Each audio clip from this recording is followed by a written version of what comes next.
Hello students, today we'll study formation of alloys.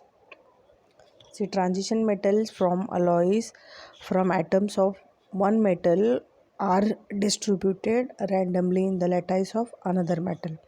The one metal with the similar radii and similar properties readily form alloys. C alloys मतलब दो या फिर तीन metals का combination होता है और उनको एक प्रोपोर्शन में मिक्स करके alloy बनाते हैं. So alloys are classified into ferrous and non-ferrous. Now ferrous alloys have the atoms of the other elements distributed namely in atoms of ions in the mixture. तो यहाँ पे आयन का content ज़्यादा होता है और दूसरे जो मेटल्स होते हैं वो आयन में ही फिक्स किए जाते हैं. So percentage of iron is more, they are termed ferrous alloy. So percentage of iron is more, that's why they are have called as ferrous alloy. For example, nickel steel, chromium steel, stainless steel, all steels have 2% carbon. Carbon भी होता है उसमें, लेकिन कितना percentage में? It is for 2%. And then next is non-ferrous alloy. These non-ferrous alloys are formed by mixing atoms of transition metal other than iron with the non-transition metals. देखो ion तो नहीं रहता इसमें और नॉन ट्रांजिशन एलिमेंट्स रहते हैं. For example brass which is an alloy of copper and zinc. Ferrous and non ferrous alloys are industrial और industrial importance. इनको इंडस्ट्रियल इम्पोर्टेंस दिया जाता है. देखो इनका यूज़ क्या है. सो ब्रॉन्ज आपको पता होगा. Bronze is an alloy of copper and tin. So it is a tough, strong and corrosion resistance. इसको करोजन नहीं होता है. टफ, स्ट्रॉन्ग, बहुत ही मजबूत होता है. So it is for making statue, medals and trophies. जो स्टैचूज़ है या फिर मेडल्स, ट्रॉफीज़ जो देते हैं उसमें ब्रॉन्ज का यूज़ होता है. Cupronickel, an alloy of copper and nickel, is used for making machinery parts of marine ships, boats. For example, marine condenser tubes.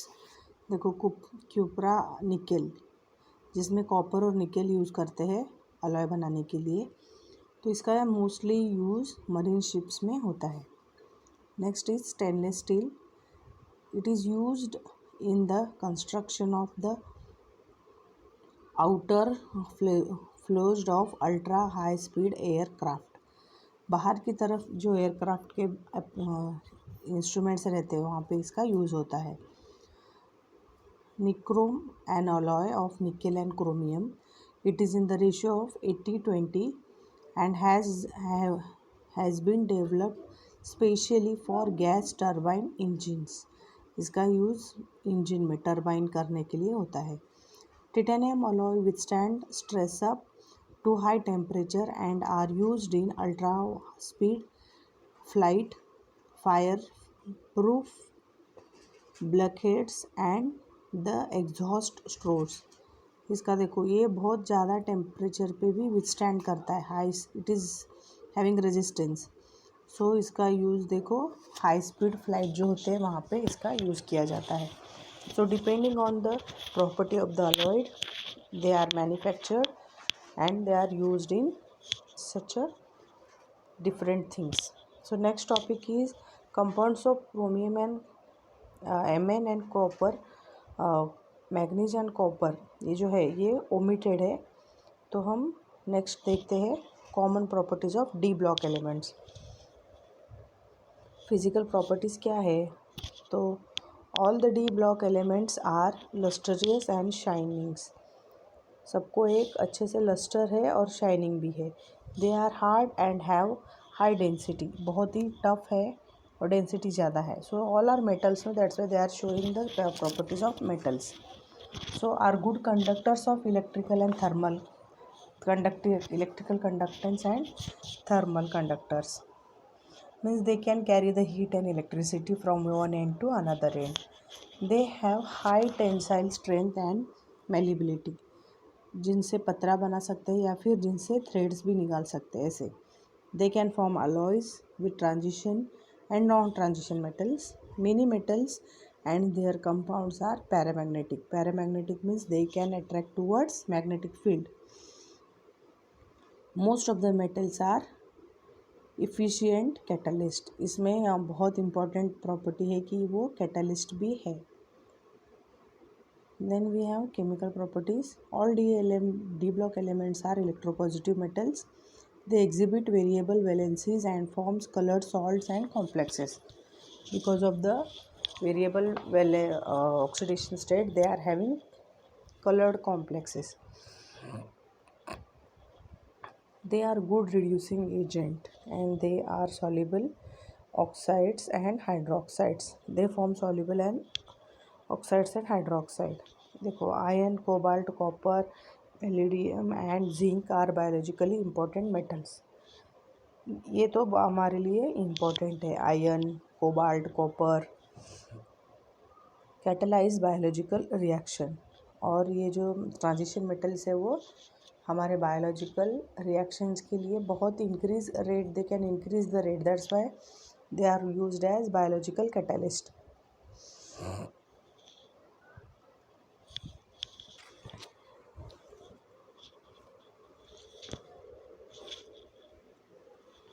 Then we have differences. क्या डिफरेंसेस है? Although most properties exhibited by D block elements are similar to the elements of first two rows and differ from second and third rows in stabilization of higher oxidation state in the compound. यहाँ पे क्या है कि group 1 और group 2 के जो elements है, क्योंकि ट्रांजिशन सीरीज जो है वो ग्रुप 3 से स्टार्ट होता है, 3 to 12.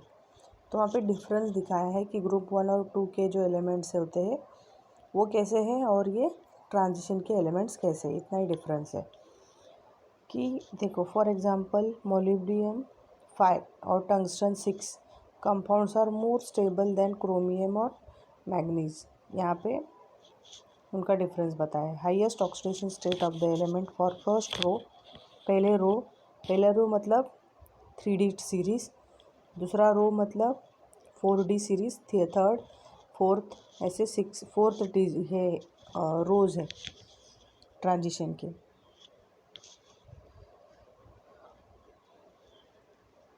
So highest oxidation state for the elements of first row is +7. +7 के बाद नहीं है. In the case of third row it is +8. हाँ, पहले के लिए +7 है, फिर दूसरा जो थर्ड रो है उसके लिए +8 है. तो इतना डिफरेंस है. Next is extraction of metals.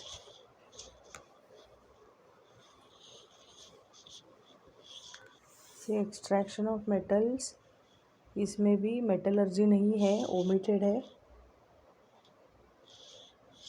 तो हम एक्सट्रैक्शन ऑफ मेटल्स थोड़ा सा रीड कर लेते हैं क्योंकि 8.9.1 metallurgy is not there. So most of the metals are found in the earth crust in the form of their salts such as carbides, sulfides and sulfides, sulfates and sulfides and oxides. So most of the elements, how they are formed, how they are obtained, they are obtained in the earth crust in the form of their salts, either carbide, sulfides, इसके form में वो exist करते हैं. A few metals are non-reactive and occur in the free state in the earth crust. Non reactive होते हैं वो ऐसे ही free अकर करते हैं, मतलब नॉन रिएक्टिव तो they won't form the compounds with others. For example silver, gold and platinum. ये ऐसे ही without combination with others they occurs in the free form. So minerals, naturally occurring substances found in the earth's crust containing inorganic salts, solids, siliceous matters. Example, all are called as minerals. Minerals क्या होते हैं? They are naturally occurring substance, naturally occurring रहते हैं ये. The minerals which contain high percentage of metals and form which the metals can be extracted economically is called an ore. देखो ore क्या होता है?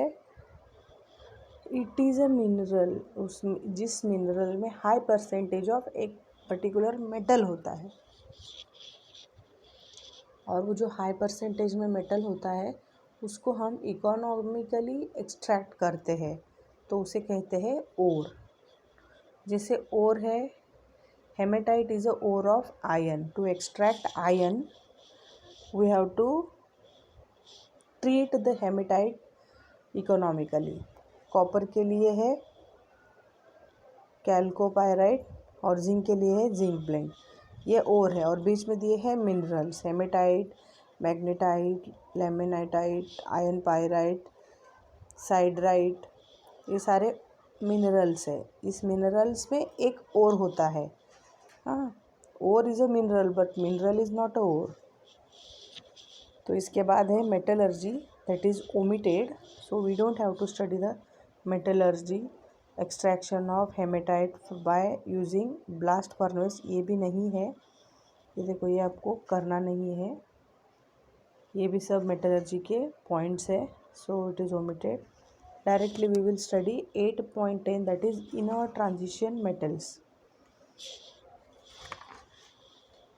Inner transition metals means F block में lanthanide और actinide series जो है उसे inner transition metals कहते हैं।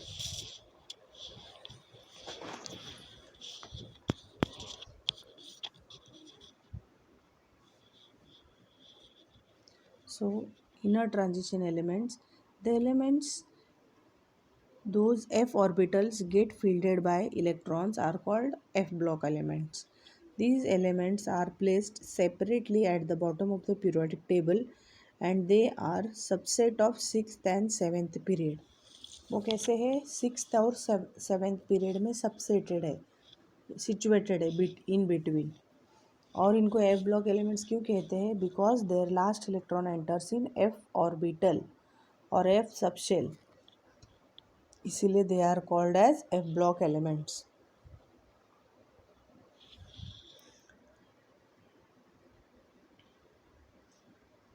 Since f orbital lies much inside the d orbital in relation to the transition metals, f block elements are called inner transition metals. कि जैसे आपको पता है ये ट्रांजिशन सीरीज जो है इसके बीच में ही है ये, इसीलिए इनको इनर ट्रांजिशन एलिमेंट्स कहते हैं। These elements have 1 to 14 electrons in their f orbital and 0 or 1 in the penultimate energy level. Penultimate energy level मतलब डी वाला, 3D 4D होते हैं ना, वो 0 और 1। and 2 electrons are in the outermost orbit. 2 electrons are in outermost orbit. The lanthanides are characterized by gradual filling up to 4f and actinide by 5f orbitals. देखो, lanthanide में 4f orbital fill होते हैं और actinide में 5f orbital fill किया जाता है, मतलब एक एक इलेक्ट्रॉन उसमें बढ़ते जाते हैं। So the relative energies of the nd orbitals and n-1 f orbitals are very similar and sensitive to electronic configuration. कि इनका जो एनर्जी डिफरेंस है N D electronic difference N और डी बहुत ही क्लोज होते हैं and they are sensitive. n-1 orbital वगैरह सब बहुत ही क्लोज रहते हैं, इसीलिए इनका इलेक्ट्रॉनिक कॉन्फ़िगरेशन बहुत ही सेंसिटिव है। तो इस तरह से हम उनका प्रॉपर्टी देखते हैं, properties of F block elements. देखो, F block elements means it is lanthanide and actinides, both the series are included. And in D block elements we have 3D, 4D, 5D, 6D. 4 series are there. So properties are similar to D block elements. The electrons are added in F subshell of n-1 level. n-2 is pre-penultimate shell. इसको 2 subshell पहले ऐसे कहते हैं। Placed between n-1d and ns block elements. तो ये कहाँ पे placed है, n-1d और ns block elements. ns is S block elements बोलते हैं ना, वैसे। So lanthanides begin with atomic number 57 and ends at 71. Although historically lanthanides are termed as rare earth metal. देखो ये क्वेश्चन आ सकता है कि उनको क्या कहते हैं, रेयर अर्थ मेटल, बहुत ही कम इसमें मिलते हैं. They are fairly abundant in the earth's crust. For example, thulium is found more in abundant than silver. Silver से भी बहुत ही कम मिलता है. हाँ, परसेंटेज बाय मास है, देखो इतना दिया है. So the name rare earth metal elements was coined by or difficulties in extraction them economically in the pure form for others lanthanides having similar chemical properties. कि इनको एक्सट्रैक्ट करने के लिए ही बहुत खर्चा होता है ऐसे, कि या फिर वो दूसरे कंपाउंड के साथ बाइंडिंग किए होते हैं, उनमें से एक्सट्रैक्ट करना भी बहुत इकोनॉमिकली डिफ़िकल्ट होता है. Now due to never separation method like an ion exchange resin, the separation of these elements have become easier and more economical. And because of this, the separation of elements had become easier. देखो किससे easy हुआ है, ion separation method से या फिर ion exchange resin से, ये method से to extract them. Now here these are the information about lanthanides and actinides. तो आपको यहाँ पे क्या याद रखना है, उनके electronic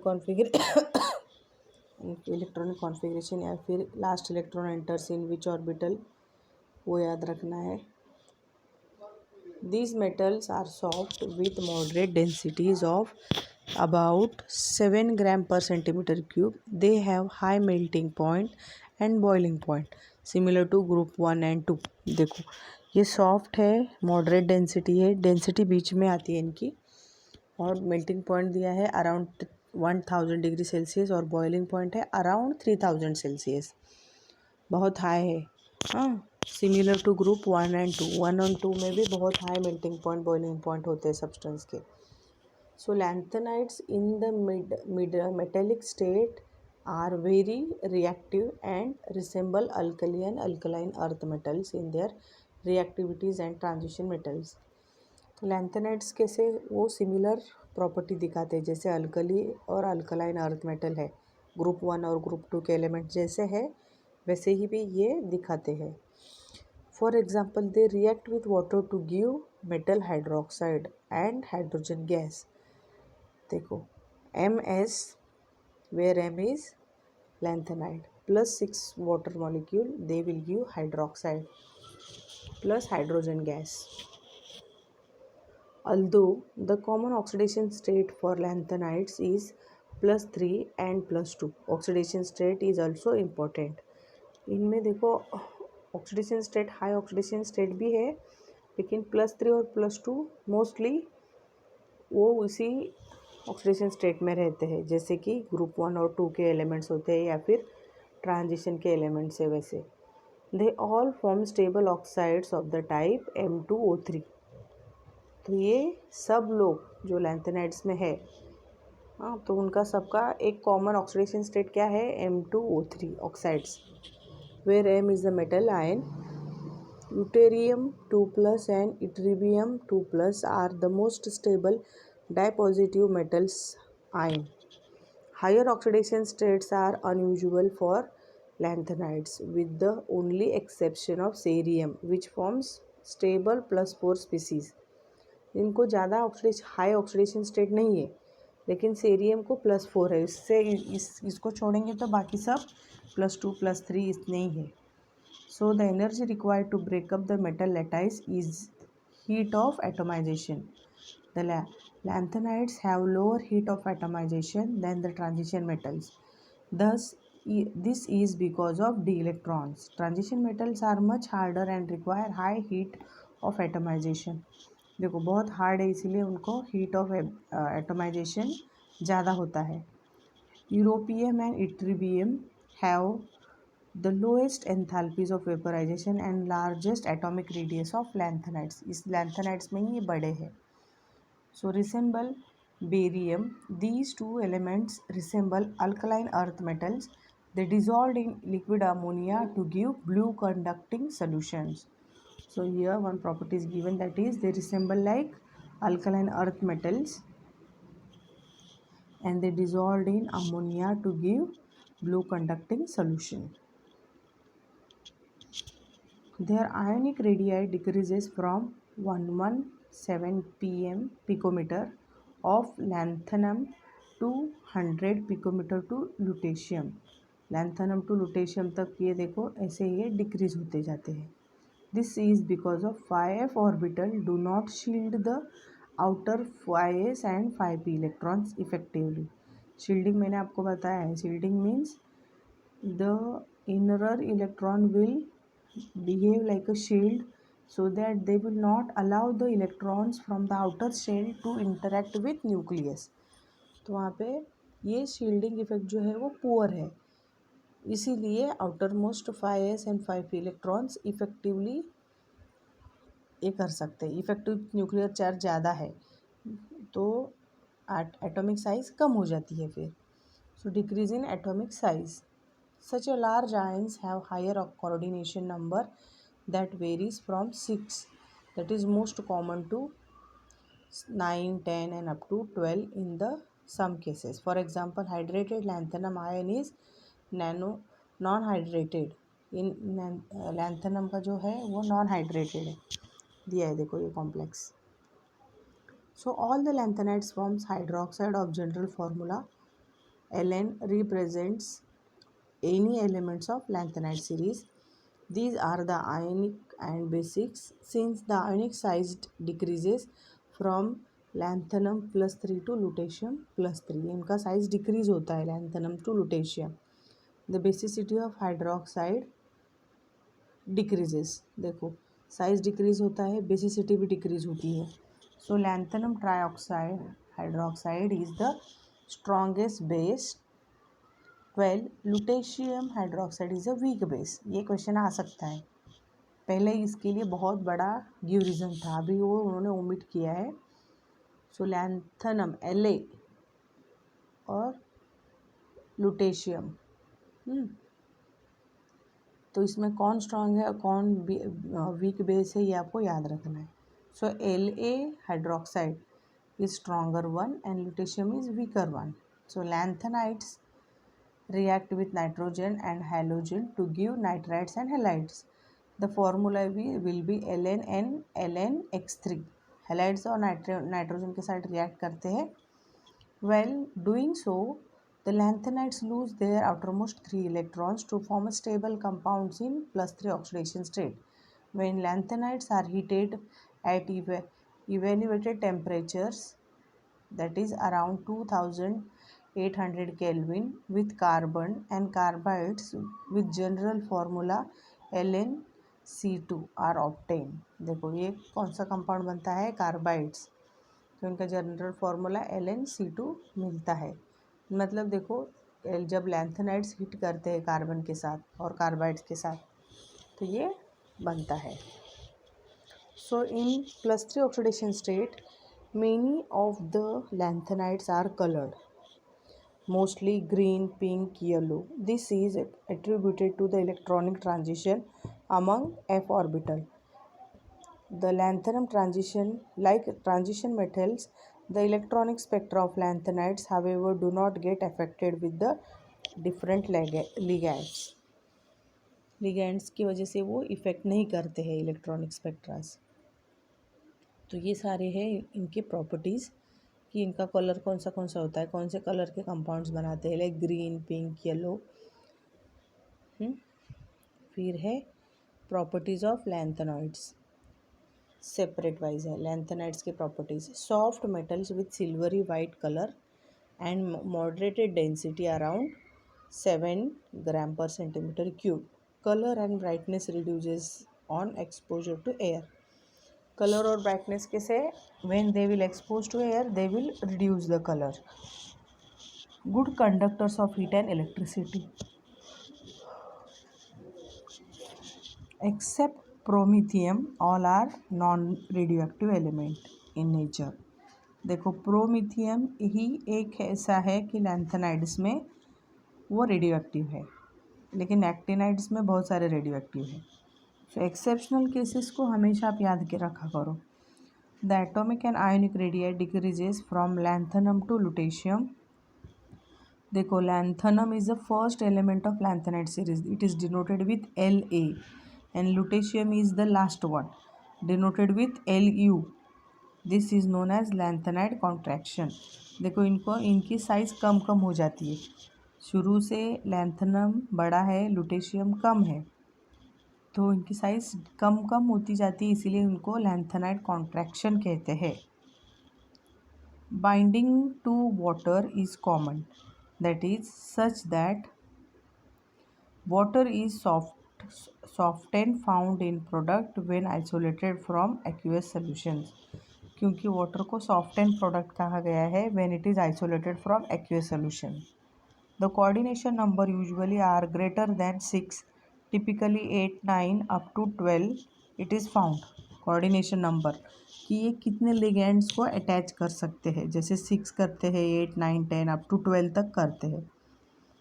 The lanthanides are strongly paramagnetic. Paramagnetic means they can attract the magnetic field when they are placed in magnetic field। थोड़े से डिफ्लेक्ट होते हैं, रिपेल करते हैं।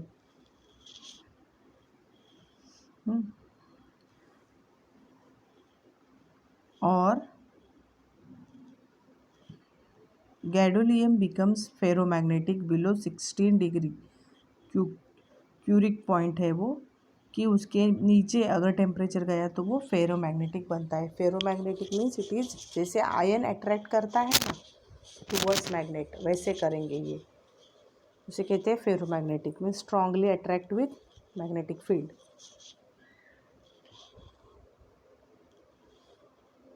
The other heavier lanthanides terbium, dysprosium, holmium, erbium, thulium and ytterbium becomes ferromagnetic at much lower temperature. ये सारे सब ferromagnetic है।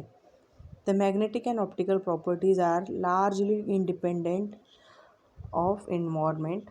Similar spectras in gas, solutions and solids. Spectra जो है उनके सेम है, so they are independent of environment, जिनकी magnetic और ऑप्टिकल प्रॉपर्टी अलग है। तो ये सारे अभी प्रॉपर्टीज़ हमने स्टडी की है। ये जो चार्ट है ये हम नेक्स्ट इसमें स्टडी करेंगे। आप थोड़ा video you listen the videos, even you can listen it afterwards as your exams are going on। So you will listen the videos whenever you will get time। Okay।